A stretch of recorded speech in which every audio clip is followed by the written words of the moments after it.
siapa-siapa, kami tidak punya kakak menteri, kami tidak punya pengusaha orang kaya, kami hanya punya dua, Tuhan dan bapak-bapak semua.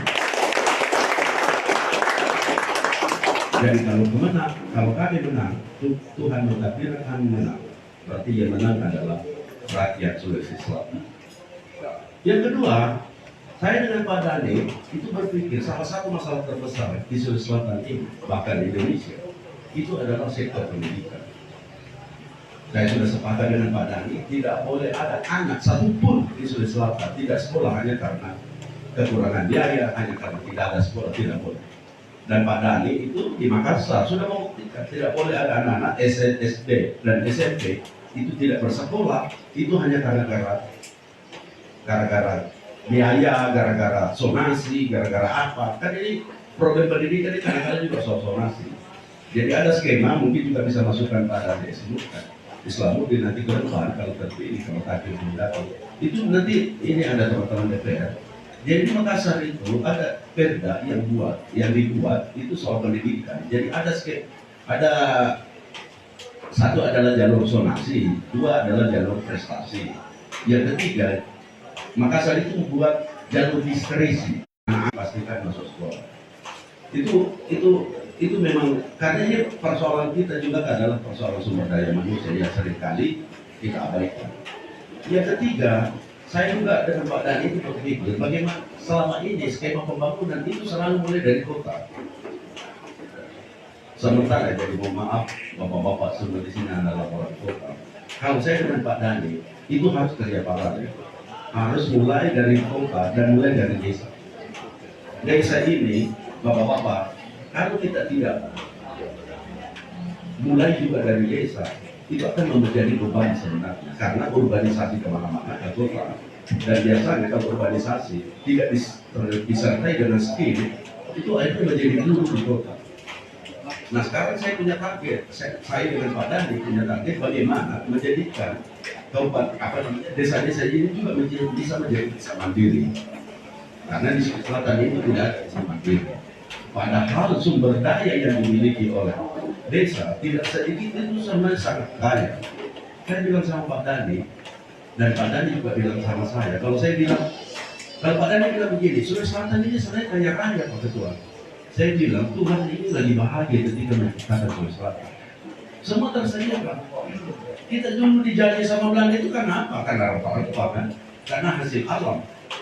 Tapi kenapa ini tidak bisa dieksplorasi untuk kepentingan masyarakat? Itu artinya selama ini mungkin ada mismanagement, ada salah di dalam merumuskan kebijakan-kebijakan pemerintah di masa yang akan datang. Jadi target kita adalah membangun desa. Bagaimana caranya? Suka tidak suka harus kita membuat skema bagaimana membantu desa. Jadi kami di tim dia itu punya skema membantu desa itu minimal itu 200 juta semua desa di Sulawesi Selatan. Tugasnya apa? Tugasnya nanti adalah bagaimana mencoba merumuskan itu semua pemetaan potensi setiap desa. Bagaimana caranya didorong menjadi mandiri? Kami akan merekrut, kalau kita total itu sekitar 13.000 anak-anak, itu kita akan latih berdasarkan potensi setiap desa. Ini anak-anak muda kita, daripada dia menghabiskan waktunya main game, umur produktif 25 sampai 30 tahun, kita akan latih. Dan Pak Dhani sudah membuktikan di Makassar ini sudah 3 tahun dia dikirim anak ke Singapura.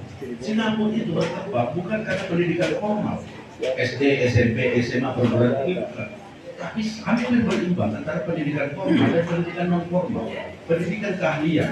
Keahliannya nanti ini kita sesuaikan dengan potensi-potensi desa. Bahkan saya bilang sama Pak Dhani, itu kalau gitu jadi, dan kemudian kita akan membuat BLK, balai latihan kerja di setiap kecamatan. Supaya apa? Supaya anak-anak ini produktif. Nah luar biasa sumber daya kita sebenarnya, tapi tidak pernah terkelola dengan baik. Kalau hanya berpikir terus hanya untuk satu sektor, bagaimana caranya?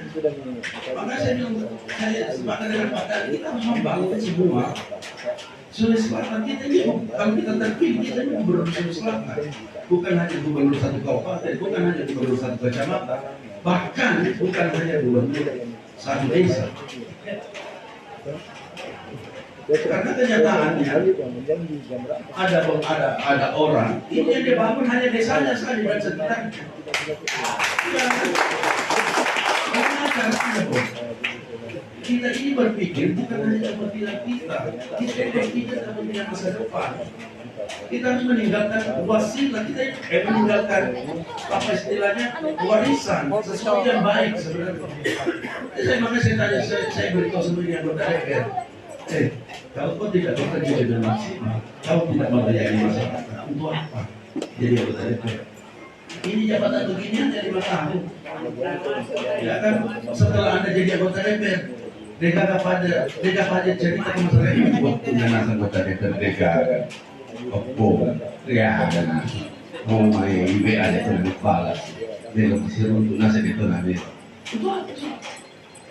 Tapi bagaimana kita selesai jadi anggota DPR? Orang cinta waktu jadi anggota DPR kau alih-alih kasih batin yang baik. Kan itu sebenarnya tidak. Hidup ini sementara, dunia ini sementara. Kalau hanya sekadar gagah-gagahan, baca-bacaan, itu apa sebenarnya?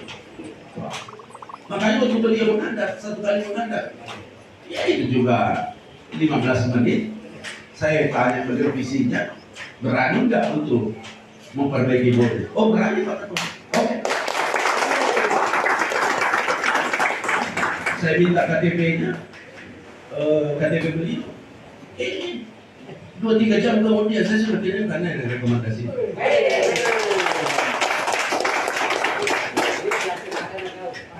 Iya, karena kenapa bos? Saya ini kurang lebih 25 tahun jadi aktivis LSM. Saya ini pernah jadi koordinator LSM sesuatu. Saya pernah memimpin proyek terbesar USAID itu 8 tahun. Proyek pendidikan namanya Decentralized Education. Ketika isu soal kota kosong Provinsi Sulawesi Selatan itu kan ada banyak akademisi, profesor, tokoh-tokoh WA sama saya, Pak Ketua, selamatkan demokrasi Sulawesi Selatan. Saya bilang kenapa? Dia bilang Sulawesi Selatan ini tokoh, terlalu banyak orang Sulawesi menjadi tokoh nasional. Alangkah ganjilnya kalau orang lawan kertas kota kosong. Itu apa? Kita butuh ruang, kita buka ruang, kemudian masyarakat bebas memilih. Karena semua konsekuensi dari pilihan kembali ke masyarakat. Jangan orang lawan kertas lah Pak Ketua. Dan Anda tahu, Bapak-bapak tahu, kalau soal uang sudah selesai saya. Ya kan? Disebabkan semua orang tahu kan. Nah saya ini ketua partai, saya ketua PKD Sulawesi Selatan, 8 anggota DPR itu provinsi. Dapat pimpinan wakil ketua sekarang. Saya pernah ditanya salah satu calon bupati Bone,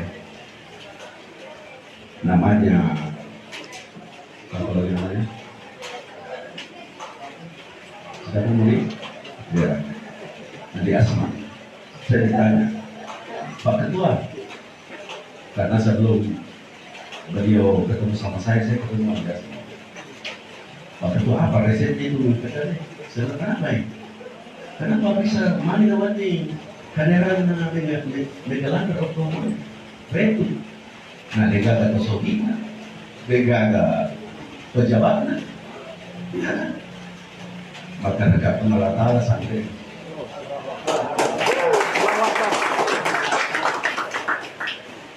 dan saya itu memang selalu berkata teman-teman, politik itu ada berdaulat. Kalau pun tidak bisa sampaikan kepada masyarakat, kemampuan saya hanya sebatas itu.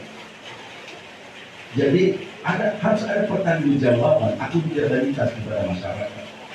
Karena tidak bisa Pak, masyarakat ini harus terus diedukasi sebenarnya. Karena kenapa? Kita juga ini anggota DPR, kita juga ini pemimpin, dan bukan juga ternyata di penggadaian mengatasi masalah tanpa masalah. Kita juga punya keterbatasan. Tapi kalau kita berdialog, kita membuka ruang, kita bisa cari jalan keluar bersama-sama.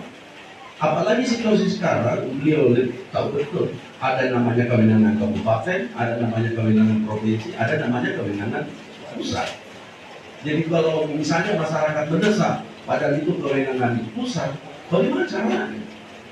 Sila dan dinasan masyarakat. Download Tribun X sekarang, menghadirkan lokal menjadi Indonesia.